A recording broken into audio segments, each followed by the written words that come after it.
साथियों नमस्कार। अनियमित कर्मचारियों के नियमितीकरण को लेकर बिलासपुर हाईकोर्ट के द्वारा एक और बहुत ही महत्वपूर्ण आदेश जारी कर दिया है। किस आधार पर यह नियमितीकरण का आदेश जारी किया गया? क्या सीधे तौर पर कोर्ट के द्वारा इनको नियमित किए जाने का आदेश जारी किया है या फिर कुछ और आदेश में कहा गया है? कौन से विभाग के ये कर्मचारी हैं? किस आधार पर इनके द्वारा नियमितीकरण की मांग की गई है? और अंत में आपको मैं ये भी बताऊंगा कि क्या इन कर्मचारियों का नियमितीकरण संभव है या फिर नहीं है। साथियों, जानकारी काफ़ी महत्वपूर्ण है, इसीलिए आपसे निवेदन है कि वीडियो को बिना स्किप किए हुए अंत तक आप जरूर देखें। अगर आपको हमारे द्वारा दी गई जानकारी पसंद आती है तो वीडियो को लाइक करके अपने दूसरे साथियों को इसको शेयर ज़रूर करें। तो साथियों, पूरा मामला है आपका नगर निगम का, जहाँ पर अनियमित के तौर पर कुछ कर्मचारी वर्षों से अपनी सेवाएं देते आ रहे थे, लेकिन विभाग के द्वारा उनको नियमितीकरण नहीं किया गया। जो नगर निगम के कमिश्नर होते हैं, जो सक्षम प्राधिकारी होते हैं, उनके समक्ष याचिकाकर्ताओं के द्वारा अपने नियमितीकरण को लेकर आवेदन भी दिया था, लेकिन उस पर विभाग के द्वारा कोई भी कार्यवाही नहीं की गई। जिसके बाद याचिकाकर्ताओं के द्वारा बिलासपुर हाईकोर्ट में याचिका दायर की गई और उसमें ये दलील दी गई है कि उनको सीधे तौर पर नियमितीकरण का आदेश ना देकर जो विभागीय प्राधिकारी हैं उनको निर्देशित किया जाए कि वे उनको नियमितीकरण करें, क्योंकि इसमें 5/3/2008 के सामान्य प्रशासन विभाग के नियमितीकरण के आदेश का भी हवाला उनके द्वारा दिया गया है, जिसमें उनसे कनिष्ठ कर्मचारियों का नियमितीकरण कर दिया गया है, लेकिन इनका नियमितीकरण नहीं किया गया है। जिस पर बिलासपुर हाईकोर्ट के द्वारा समस्त प्रकार के रिकॉर्ड मंगाने की बात कही गई है और कई प्रकार के लाभ इनको दिए जा सकते हैं अगर इनका प्रकरण समान रहा। जो 5/3/2008 का आदेश है उसके अनुरूप इनका प्रकरण सही बैठता है तो इनका नियमितीकरण करने के आदेश सक्षम प्राधिकारी को हाईकोर्ट के द्वारा दिए गए हैं। 3 माह का समय दिया गया है कि इनके नियमितीकरण पर जो विभाग है वह विचार करे। तो सबसे पहले आपको हाईकोर्ट के उस आदेश के बारे में बताना चाहूँगा जो इनके नियमितीकरण को लेकर जारी किया गया है, क्या कुछ उसमें कहा गया है। तो साथियों, आप देख सकते हैं ये आदेश आपका बिलासपुर हाईकोर्ट से जारी हुआ है, जिसमें कहा गया है यह रिट याचिका निम्नलिखित राहतों की मांग करते हुए दायर की गई है। माननीय न्यायालय से अनुरोध है कि वह यह निर्णय दे कि प्रतिवादियों द्वारा नियमितीकरण न करने की कार्यवाही याचिकाकर्ताओं की सेवाएं पूर्णतः मनमानी और अविवेकी है, साथ ही भारत के संविधान के अनुच्छेद 14, 16 और 21 का उल्लंघन भी करती हैं। प्रतिवादियों को निर्देश दिया जाए कि वे याचिकाकर्ताओं को नियमितीकरण का लाभ प्रदान करें, जो अन्य समान रूप से कार्यरत कर्मचारियों और कनिष्ठ कर्मचारियों को दिनांक 5/3/2008 के GAD परिपत्र के अनुरूप दिया गया। यानी कि इसमें बताया गया है कि 5/3/2008 में जो आदेश जारी हुआ था GAD के द्वारा, यानी कि सामान्य प्रशासन विभाग के द्वारा, उसमें कुछ ऐसे कर्मचारी नियमित हो गए हैं जो कनिष्ठ हैं और ये सीनियर हैं, इनका नियमितीकरण नहीं हुआ है, ऐसा इनके द्वारा दलील दी गई है। याचिकाकर्ताओं को हुए घोर और स्पष्ट अन्याय को उजागर करने के लिए मामले के संपूर्ण अभिलेखों को कृपया मंगवाया जाए। तो सभी के अभिलेख मंगाए जाएंगे कि कनिष्ठ जो कर्मचारी थे उनका नियमितीकरण कैसे हो गया, इनका कैसे नहीं हो पाया, जबकि समान प्रकरण इनका है। तो रिकॉर्ड को फिर से मंगाया जाएगा। इस माननीय न्यायालय द्वारा उचित समझी जाने वाली कोई अन्य राहत भी याचिकाकर्ताओं के पक्ष में याचिका की लागत सहित पारित की जा सकती है। आगे इसमें जो विद्वान अधिवक्ता हैं उनके द्वारा बताया गया कि याचिकाकर्ताओं ने प्रतिवादी संख्या 3 के समक्ष अपनी सेवाओं को नियमित करने हेतु एक अभ्यावेदन प्रस्तुत किया है। हालांकि उक्त अभ्यावेदन पर अभी तक विचार नहीं किया गया है और ना ही कोई निर्णय लिया गया है। अतः वे सक्षम प्राधिकारी को उक्त अभ्यावेदन पर कानून के अनुसार निर्धारित समय सीमा के भीतर विचार करने और निर्णय लेने का निर्देश देने का अनुरोध करते हैं।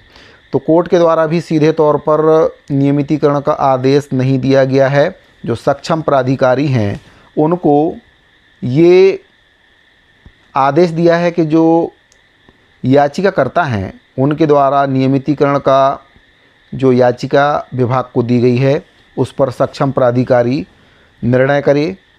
इसमें आगे बताया गया है कि प्रतिवादी संख्या 3 की ओर से उपस्थित विद्वान वकील याचिकाकर्ताओं की ओर से की गई सीमित प्रार्थना का विरोध नहीं करते हैं।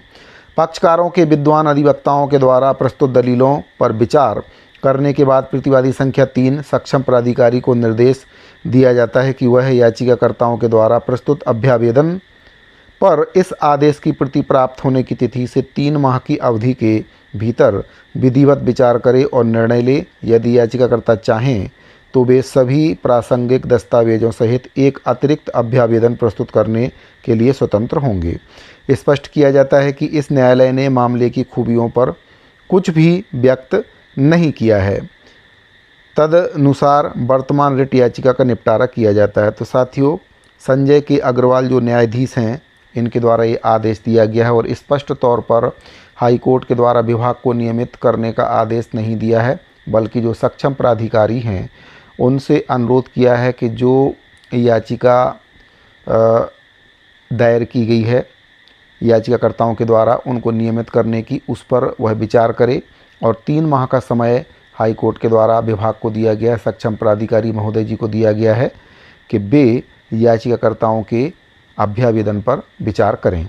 और 5/3/2008 का जो GAD का आदेश है उसका भी हवाला यहाँ साथियों मैं आपको बताना चाहूँगा कि जो 5/3/2008 का सामान्य प्रशासन विभाग का आदेश है उसमें स्पष्ट तौर पर ये कहा गया है कि जो कर्मचारी 1997 के पूर्व के कर्मचारी हैं जिनकी भी सेवाएं 10 वर्ष पूरी हो चुकी हैं, केवल उन्हीं कर्मचारियों का एक बार के लिए नियमितीकरण किया जा रहा है। 1997 के बाद वाले जो कर्मचारी हैं उनका यहाँ पर नियमितीकरण नहीं किया गया है। तो अगर जिन याचिकाकर्ताओं के द्वारा ये याचिका दायर की गई है कि विभाग उनके नियमितीकरण पर विचार करे, तो अगर वे 1997 के पहले के कर्मचारी हैं तब तो सामान्य प्रशासन विभाग का 5/3/2008 का आदेश उनके ऊपर लागू होता है। विभाग उनको नियमित करेगा क्योंकि 5/3/2008 का जो आदेश है उसके तहत विभाग को इन कर्मचारियों को नियमितीकरण करना होगा। लेकिन अगर इन कर्मचारियों की नियुक्ति जो 1997 के बाद में हुई है तो फिर विभाग इनको नियमित नहीं करेगा। और कुछ केसों में ऐसा देखने को भी मिला है। अभी तक जितने भी नियमितीकरण के मामले सामने आए हैं, हाई कोर्ट के द्वारा सीधे तौर पर नियमित करने का आदेश नहीं दिया गया है। 5/3/2008 के आदेश को आधार यहाँ पर बनाया गया है और विभाग के द्वारा सीधे तौर पर नियमितीकरण की याचिका को खारिज कर दिया गया। कोर्ट के द्वारा विचार करने के लिए कहा गया था, लेकिन विभाग के द्वारा उन सभी याचिकाकर्ताओं की याचिका को खारिज कर दिया गया। इसका ताज़ा उदाहरण लोक निर्माण विभाग के श्रम आयुक्त दर के श्रमिक हैं, जिनके द्वारा 5/3/2008 के आदेश को आधार बनाकर कोर्ट केस किया गया था और कोर्ट के द्वारा भी आदेश दिया गया कि अगर इनका प्रकरण कुछ कर्मचारी 1997 के थे जिनका नियमितीकरण विभाग के द्वारा कर दिया गया, तो कोर्ट के द्वारा कहा गया कि अगर इनका भी प्रकरण उन कर्मचारियों के ही जैसा है जिनका नियमितीकरण हुआ है 5/3/2008 के आदेश के तहत, तो इनको भी नियमितीकरण किया जाए। लेकिन जब विभाग ने देखा कि इनकी नियुक्ति 5/3/2008 के आदेश के अनुरूप नहीं है, यानी कि 1997 के बाद इनकी नियुक्ति हुई है, पहले इनकी नियुक्ति नहीं हुई है, तो विभाग के द्वारा उनके नियमितीकरण की याचिका को खारिज कर दिया। तो साथियों, अब यहाँ पर सबसे बड़ा सवाल निकलकर सामने आ रहा है कि क्या विभाग इन कर्मचारियों के अभ्यावेदन पर विचार करेगा, क्या इनका नियमितीकरण किया जाएगा। तो मैं आपको बताना चाहूँगा कि याचिकाकर्ताओं के द्वारा 5/3/2008 के आदेश का जिक्र किया गया है, जहाँ पर इनसे कनिष्ठ जो कर्मचारी हैं उनका नियमितीकरण किया गया है और इनका नहीं किया गया है। तो सबसे पहले विभाग के द्वारा रिकॉर्ड की जांच की जाएगी और जिन कर्मचारियों का नियमितीकरण हुआ है विभाग यह चेक करेगा कि क्या वे कर्मचारी 1997 के पूर्व के कर्मचारी हैं या नहीं हैं।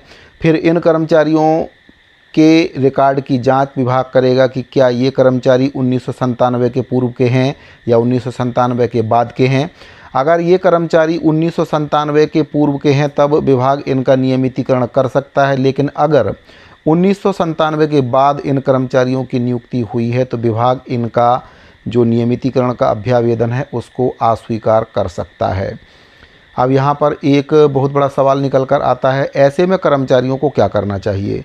तो साथियों, मैंने पूर्व में भी आपको नियमितीकरण और स्थायीकरण को लेकर विस्तार से जानकारी दी थी कि अगर आप 1997 के बाद वाले कर्मचारी हैं तो आप सीधे नियमितीकरण की याचिका दायर ना करें, आप स्थायीकरण की याचिका दायर करें।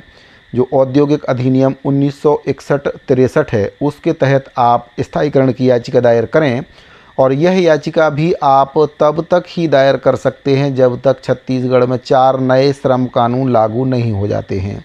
अगर एक बार छत्तीसगढ़ में 4 नए श्रम कानून लागू हो गए तो फिर आपकी यह याचिका भी नहीं लग पाएगी, क्योंकि 4 नए श्रम कानून लागू होने पर पुराने जितने भी कानून हैं वे स्वतः ही समाप्त हो जाएंगे, और औद्योगिक अधिनियम 1961-63 का जो कानून है जिसके तहत मध्य प्रदेश में स्थायीकरण किया गया था वह कानून भी समाप्त हो जाएगा, और फिर कर्मचारियों के स्थायीकरण के जो मार्ग हैं वह भी हमेशा के लिए बंद हो जाएंगे।